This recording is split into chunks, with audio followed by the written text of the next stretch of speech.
அனைவருக்கும் வணக்கம். Welcome to தமிழேசா. டியர் ஃப்ரெண்ட்ஸ், நீங்க இப்பதான் எங்களுடைய வீடியோ பாக்குறீங்கன்னா லைக் பட்டனையும் சப்ஸ்கிரைப் பட்டனையும் அழுத்துங்க. தங்களுடைய கருத்துக்களை தெரிவிக்க கமெண்ட் பாக்ஸ்ல பதிவிடுங்க. உங்களுடைய நல் ஆதரவை கொடுத்து எங்கள் பணி சிறக்க உதவுங்க. நம்ம சேனலை இன்னைக்கு தான் முதல் சப்ஸ்கிரைப் பண்ணி இந்த வீடியோ பாக்குறீங்கன்னா கமெண்ட் செக்ஷன்ல டாட் வச்சு கமெண்ட் பண்ணுங்க.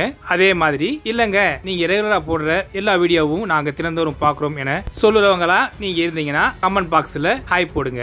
நீங்க கமெண்ட் செக்ஷன்ல போய் போடுற ஒவ்வொரு கமெண்ட்டும் ஆதரவாக இருந்து ரெகுலரா நாங்க சிறப்பாக வீடியோ போட உத்வேகமாக இருக்கும். வாங்க வீடியோக்குள்ள போகலாம்.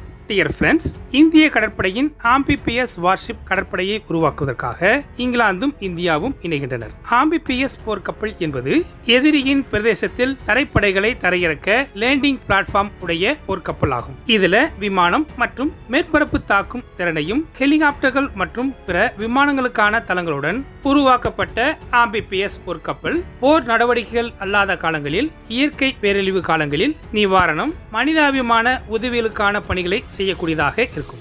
இது மாதிரியான உலகிலேயே மிகப்பெரிய மற்றும் திறமையான ஆம்பிபிஎஸ் போர்க்கப்பல் படையினை அமெரிக்கா வைத்திருக்கிறது என்பது குறிப்பிடத்தக்கது. இந்தியா தனது எதிர்கால லேண்டிங் பிளாட்ஃபார்ம் டாக்ஸ் மின்சார உந்துவிசை அமைப்புகளை வடிவமைத்து இங்கிலாந்துடன் இணைந்து கப்பல் கட்டும் அனுபவத்தை பெற விரும்புகிறது.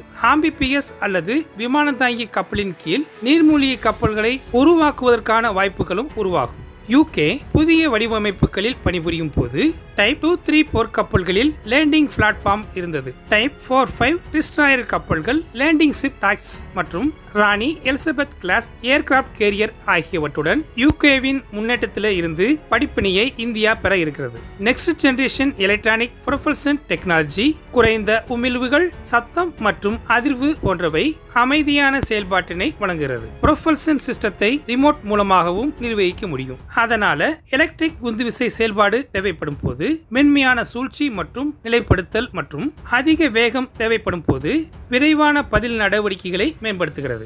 இப்ப கடற்படை அமெரிக்காவின் முன்னாள் USS ட்ரெண்டன் என்ற INS ஜலஸ்வாவை பெற்று 3500க்கும் மேற்பட்ட துருப்புக்கள் மற்றும் கவச வாகனங்களின் படைப்பிரிவை கொண்டு இயங்கும் ஆஸ்டின் கிளாஸ் ஆம்பிபிஎஸ் போர்க்கப்பலை 2004ஆம் ஆண்டு சுனாமிக்கு பிறகு ஆம்பிபிஎஸ் போர்க்கப்பலை பயன்படுத்த வேண்டும் என்று இந்திய கடற்படையின் பட்டியலில் சேர்த்திருக்கிறது. அதாவது இந்திய பெருங்கடல் பிராந்தியத்தில் 2004ஆம் ஆண்டு ஏற்பட்ட சுனாமி இயற்கை பேரழிவை தொடர்ந்து மிகப்பெரிய மனிதாபிமான பணிகளை செய்வதில் ஆம்பிபிஎஸ் போர்க்கப்பல்கள் இல்லாததால் ஏற்பட்ட குறைபாடுகளை இந்திய கடற்படை உணர்ந்திருப்பதால் இந்த லேண்டிங் பிளாட்ஃபார்ம் டாக்ஸ் LBT-களை ஹெலிகாப்டர்கள், டாங்கிகள் மற்றும் எதிரிகளின் கரையோரங்களில் தரையிறங்குவதற்கும் போர் சூழல் இல்லாத போது மனிதாபிமான உதவிகளை எடுத்துச் செல்லும் மருத்துவமனையாகவும் செயல்படும். அதற்காக இந்திய கடற்படை 2004 முதல் 2011, 2021 ஆகிய ஆண்டுகளில் 2 முறை முன்மொழிவுக்கான கோரிக்கைகளை வெளியிட்டது. கணக்கியல் சிக்கல் காரணமாக 2011 பலனளிக்கவில்லை. கடற்படை 2013 டெண்டரை வழங்கியது. பின்பு இந்திய கடற்படைக்கு LBT தேவைகள் மாறியதால அதை 2020 ரத்து செய்தது. அதைத் தொடர்ந்து 2021 இந்திய கடற்படை வெளியிட்ட ரிக்வெஸ்ட் ஃபார் இன்ஃபர்மேஷன் ஆனது இந்திய கடற்படையின் தேவைக்கு ஏற்றபடி அதிகபட்சமாக சுமார் 200 மீட்டர் நீளமும் 900 துருப்புக்களை கொண்டு செல்லக்கூடிய தன்னுடைய LBT-களை வாங்க விரும்பியது. மேற்கத்திய LBT-களை போலல்லாமல் கப்பல்களில் சிறிய தாக்குதல் ஆயுதங்கள் உள்ளன. அத்துடன் இந்திய கடற்படை 16 சர்ஃபேஸ் டு சர்ஃபேஸ் மிசைல்கள், கப்பலில் 32 குறுகிய தூர நிலப்பரப்பிலிருந்து வான்வழி ஏவுகணை மற்றும் லேசர்கள் மற்றும் நுண்ணலைகள் ஏவுகணைகள் மற்றும் UAV-களின் வழிகாட்டுதல் தேடுபவர்களை உருவாக்க முடியும். மேலும் 6 முக்கியமான டாங்கிகள் மற்றும் 60 கனரக ட்ரக்குகளையும் LBD கரைக்கு கொண்டு செல்லவும், LBD-யில் 2 ஹெவி லிப்ட் ஹெலிகாப்டர்கள், 12 சிறிய செயல்பாட்டு ரோட்டரிங் விமானங்கள் என 14 ஹெலிகாப்டர்கள் கொண்டு செல்லக்கூடிய வகையிலும், எதிர்கால போரினை கருத்தில் கொண்டு வான்வெளி மற்றும் நீருக்கடியில் ஆளில்லாத விமானங்களை பயன்படுத்தக்கூடிய வகையில் இந்திய கடற்படையில் ஒருங்கிணைந்த ஆயுத படைகளை கொண்டு சென்று எதிரியுடைய தரையில் இறக்கி அவர்களுக்கு உதவக்கூடிய வகையில் கரையிலேயே நிலைநிறுத்துவதற்கான திறனை கொண்டதாகவும், பின்பு துருப்புக்களை மீண்டும் நம் நாட்டுக்கு அழைத்து வரக்கூடிய வகையில் ராணுவ உபகரணங்கள், மருத்துவ பொருட்கள், உணவு போன்ற குழு அளவிலான சரக்குகளை எடுத்து செல்லக்கூடியதாகவும், amphibious task force commander, landing force commander மற்றும் ஏர்போர்ஸ் கமாண்டர் ஆகியவர்களுக்கான கட்டளை மையமாகவும் செயல்படும். போரில்லாத காலங்களில் நிவாரண பணிகளை மேற்கொள்ளும், போரின் போது உயிரிழந்தவர்கள் மற்றும் சிகிச்சை அளிக்க மருத்துவ வசதிகளை கொண்டதாகவும் இருக்கும்படி இந்திய கடற்படை கடற்படை தனது ரிக்வெஸ்ட் ஃபார் இன்ஃபர்மேஷன் படி முதல் LBT அதிகபட்சமாக 60 மாதங்களில் டெலிவரி செய்யப்படும் என்று எதிர்பார்க்கப்படுகிறது. அதைத் தொடர்ந்து ஒவ்வொரு 12 மாதங்களுக்கும் ஒரு கப்பல் வீதமாக இந்திய கடற்படைக்கு வழங்கப்படும் என்ற டெண்டர் இன்னும் வழங்கப்படாமல் இருப்பதால சில காலம் தாமதமாகும். ஆம்பிபிஎஸ் கப்பல்கள் இரண்டாம் உலகப் போரில் பிரான்சின் நார்மண்டில் D-Day தரையிறக்கங்கள், பசிபிக் தீவு பிரச்சாரத்தில் ஆம்பிபிஎஸின் தரையிறக்கம் முக்கியமானதாக இருந்தது. இன்று இந்தோ பசிபிக் பிராந்தியம் மற்றும் கடல்சார் உரிமை கோரல்களின் ஒரு பகுதியாக உள்ளதால துருப்புக்களை தூரத்தில் நிறுத்துவதற்காகவும் பல நாடுகளை கொண்ட ஒரு பிராந்தியத்தில் மனிதாபிமான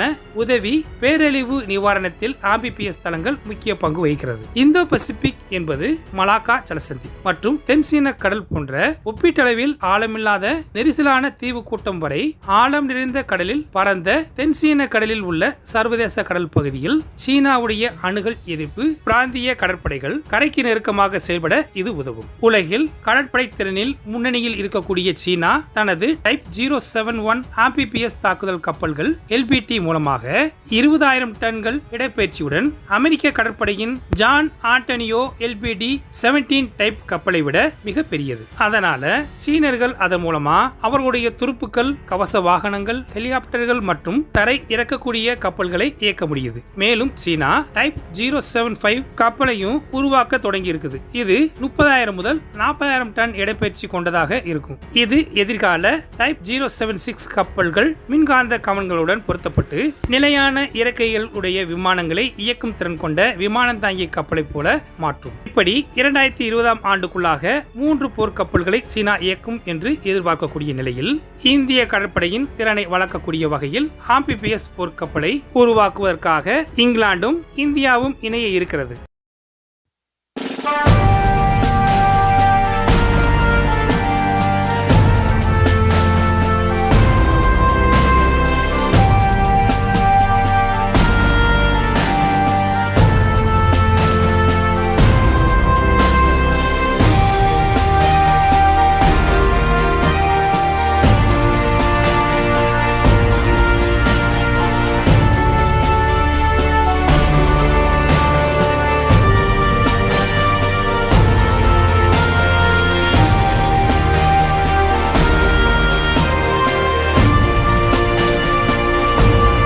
ஓகே ஃப்ரெண்ட்ஸ், இந்த மாதிரி செய்திகளோட நாளைக்கு சந்திப்போம். இன்றைய பதிவு உங்களுக்கு பிடிச்சிருந்துச்சுன்னா லைக் பண்ணுங்க, ஷேர் பண்ணுங்க, உங்களுடைய கருத்துக்களை கமெண்ட் செக்ஷன்ல தெரிவிங்க. சப்ஸ்கிரைப் பண்ணுங்க, மறக்காம பெல் ஐக்கானை கிளிக் பண்ணுங்க. ஜெய்ஹிந்த்.